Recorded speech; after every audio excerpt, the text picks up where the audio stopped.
कधीपासून हे लागू होणार आहे? आजपासून लागू झालं आहे. नोटिफिकेशन निघालं, आजपासून लागू झालं.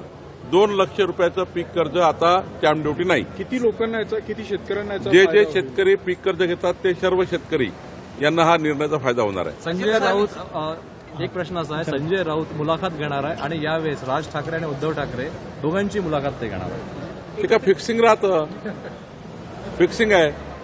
ते प्रश्न लिहून देतात, ते प्रश्न उत्तर वाचतात. असं आहे की ते मुलाखत कुणाची आहे? संजय राऊत जी मुलाखत घेतात तिकडे ते उत्तर देतात. ऑलरेडी पहिलेच ब्रीफिंग झालं असतं, नोट तयार असतं, त्यांची नोट तयार, यांची नोट तयार. फक्त मीडियासमोर येण्याकरता हा प्रपंच केला असतो. मला असं वाटतं की एवढे सारे मीडिया आहे महाराष्ट्रामध्ये, सर्व मीडियाच्या माध्यमातून झालं तर बरं होईल. अजितदादांनी काल भाजपवर अप्रत्यक्ष टीका केली. पुणे महानगरपालिकेत भाजपची भूक मोठी आहे, भ्रष्टाचाराचे आरोप केले. तुमच्यासोबत एकीकडे सत्तेत आहे, दुसरीकडे काहींच्या प्रॉपर्टीज एवढ्या कशा वाढल्या अशा पद्धतीचा आरोप भाजपच्या पदाधिकाऱ्यांवर केला. मला असं वाटतं की आम्ही असं ठरवलं आहे, अजितदादा, एकनाथजी आणि देवेंद्रजी आणि आम्ही सर्वांनी असं ठरवलं आहे की मित्र पक्षात निवडणूक लढताना मित्र पक्षात मतभेद आणि मनभेद होणार नाही याची काळजी आमच्या तीनही पक्षांनी घ्यायची आहे. अजितदादा असे का बोलले मला माहीत नाही. त्यांनी बोलायला नको आहे.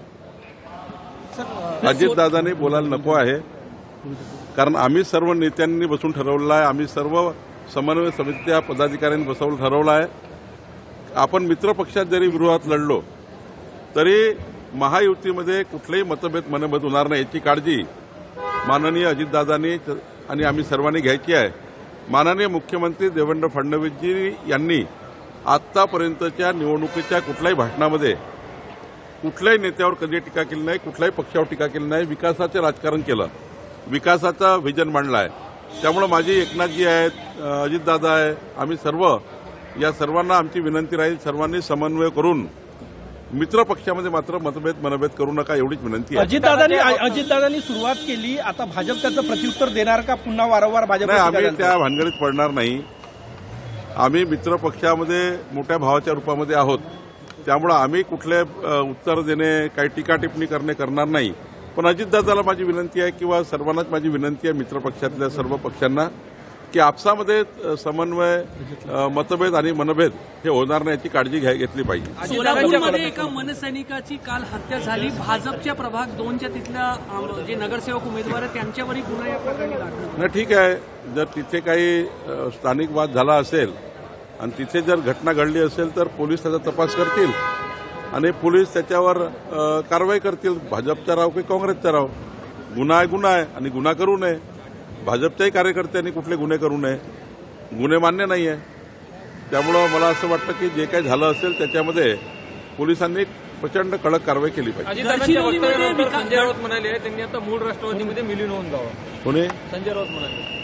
संजय राऊतांचा सल्ला या ठिकाणी त्यांनी उद्धवजीला दिला होता.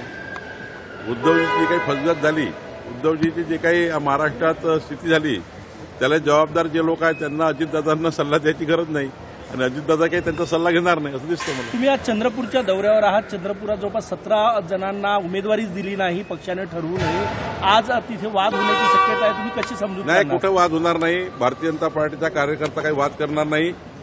ज्या ठिकाणी अशा पद्धतीचं झाला त्या ठिकाणी पक्षाने कारवाई केली आहे. तिथल्या जिल्हाध्यक्षाला पक्षाने काढून टाकलेला आहे आणि ज्यांना उमेदवारी मिळाली आहे ते 100% निवडून येतील याकरता आम्ही काम करतो आहे.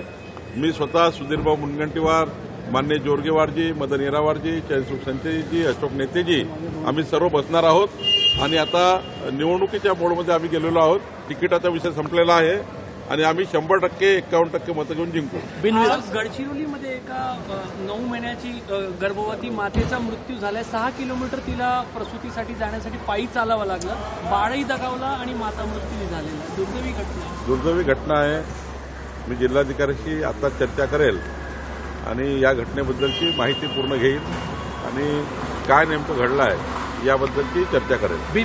सर हे सांगा, बिनविरोध जे लोक निवडून आलेले आहेत त्या संदर्भामध्ये निवडणूक आयोग चौकशी करणार आहे. या लोकांवरती किंवा तिच्या अधिकाऱ्यांवरती काही प्रेशर होतं का आणि कोणाला मागे घ्यायला लावलं का या संदर्भात चौकशी होण्यात जास्त बिनविरोध आलेले आहे. खुशाल चौकशी केली पाहिजे. आमची मागणी आहे याबद्दल चौकशी केली पाहिजे. मला 100% माहिती आहे.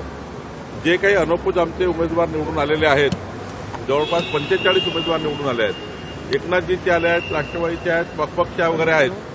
हे सर्व तिथल्या स्थानिक विषयामध्ये त्या ठिकाणी इतर उमेदवारांनी त्यांना समर्थन दिलं आणि मॅक्झिमम महायुतीचे काय आले तर जनतेला किंवा जे आमच्या विरुद्ध उभे राहिले त्यांना कळलं आहे की महायुतीचा उमेदवार निवडून आला तर विकासाचं राजकारण होईल. डबल इंजिन सरकारच्या माध्यमातून आमचे जे नगरसेवक निवडून आले ते विकास त्या ठिकाणी आणतील आणि जे काही आमचा संकल्प विकासाचा केला ते पूर्ण करतील. म्हणून त्या ठिकाणी अनोपोज आलेले आहे. कुठल्याही दबावाने हे काही असं राज्य नाही आहे महाराष्ट्र की कोणी कोणावर दबाव टाकेल, कोणी कोणावर प्रेशर टाकेल, कोणी उमेदवारी वापस देईल असं नाही आहे. महाराष्ट्र हा प्रगल्भ आहे.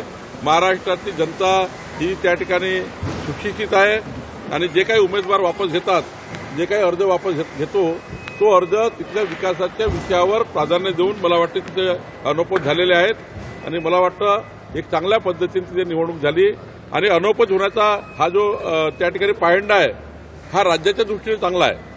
असाच पायंडा राज्यामध्ये असला पाहिजे. फार निवडणुका न होता या ठिकाणी अनोपोज झालं तर त्या ठिकाणी मोठ्या प्रमाणावर विकासाला नवीन चालना मिळतं.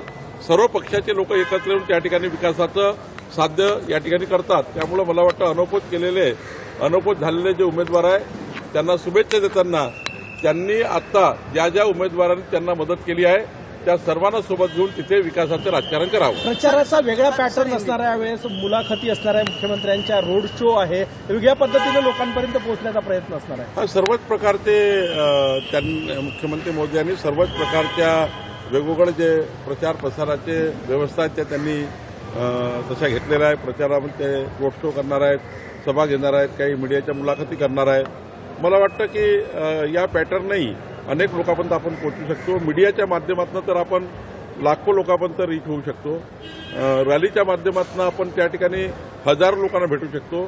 सभेच्या माध्यमातून काही ठराविकच लोक सभेमध्ये येतात, पण रोड रॅली केली तर रॅलीच्या माध्यमातून जनतेला परस्पर भेटता येतं आणि मीडियाच्या माध्यमातून आपल्याला माहिती आहे की घरापर्यंत पोहोचता येतं. सर बीजेपी किस मुद्दे पर चुनाव लड़ेंगे? विकास के मुद्दे पर चुनाव लड़ेगी. विकसित महाराष्ट्र का संकल्प देवेंद्र जी ने किया है, उस संकल्प पे चुनाव लड़ेगी और विकसित महाराष्ट्र के साथ महानगर पालिका और नागरिक क्षेत्र ये भी विकसित होने का एजेंडा हमारे देवेंद्र जी और हमारी मोदी जी की सरकार ने बनाया है. तो डबल इंजन सरकार ही हमारे महाराष्ट्र का विकास कर सकती है. यही मुद्दा एजेंडा है, ये एक मुख्य एजेंडा है. राहुल गांधी बार बार विदेश जाते हैं, इंडिया छोड़ के कांग्रेस खत्म हो रही है, ऐसा नहीं लगता आपको? राहुल गांधी विदेश क्यों जाते हैं ये आपको उनकी मुलाकात लेके पूछना पड़ेगा. भाऊ काय सांगा, नागपूरमध्ये बंडखोरी मोठ्या प्रमाणात आहे. काल किसन गावंडे नावाच्या तुमच्या उमेदवाराला लोकांनी बंद करून ठेवलं. बंडखोरी संदर्भात काय? दोन चार ठिकाणी आता राहिलेलं आहे. 4च ठिकाणी बंडखोरी आता राहिलेली आहे. अपक्ष लोक लढलेले आहेत. त्यांनाही आम्ही शेवटपर्यंत समजवू आणि शेवटपर्यंत त्यांची उमेदवारी आम्हाला कसं त्या ठिकाणी समर्थन मिळेल याची आम्ही काळजी घेऊ. 4च आता उमेदवार असे आहेत जे आमच्या पक्षाचे अपक्ष उभे आहेत. त्यांना शेवटपर्यंत आम्ही समजावू. Thank you sir. लोकशाही मराठी ऐका, पहा, जागरूक रहा.